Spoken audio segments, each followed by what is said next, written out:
सतपुरुष के कर लेवा सेवा, ज्ञान के देवा या गुरु घासीदास। महिमा तोर मैं गाऊं, संझा बिहनिया मझनिया, माथे में नवाहूँगा।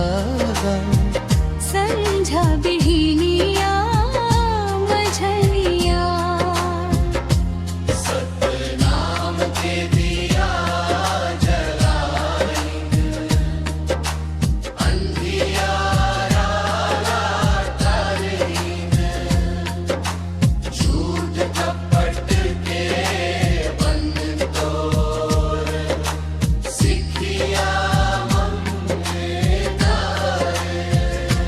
नर नारी सब एक समान, बोले अमर वाणी। करुणा दया के राह दिखाई, अंतर्यामी ज्ञानी।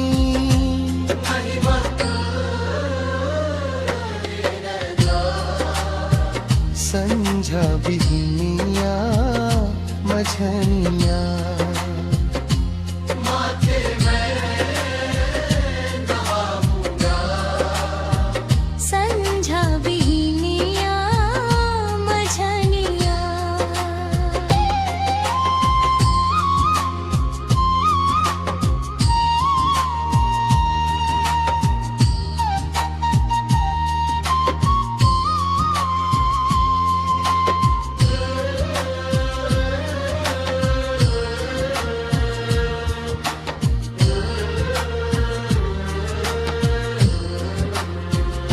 गिरोधपुरी के पावन धाम, गूंजे सतनामा।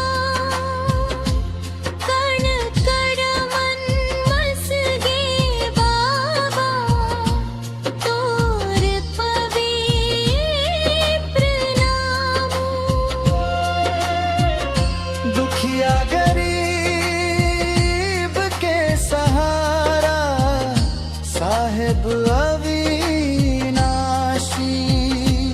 तोर चरण में जीवन अर्पण, मैं सेवक अविचारी।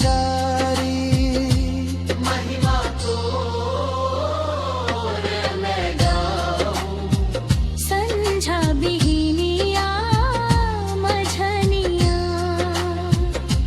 माथे में नवाहूँगा।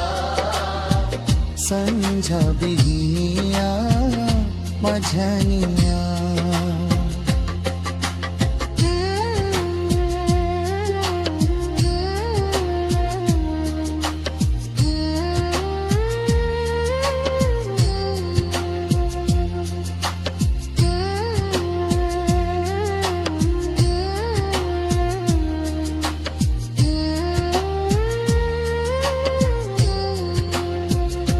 सांस सांस मन बसे सतनाम, मन मन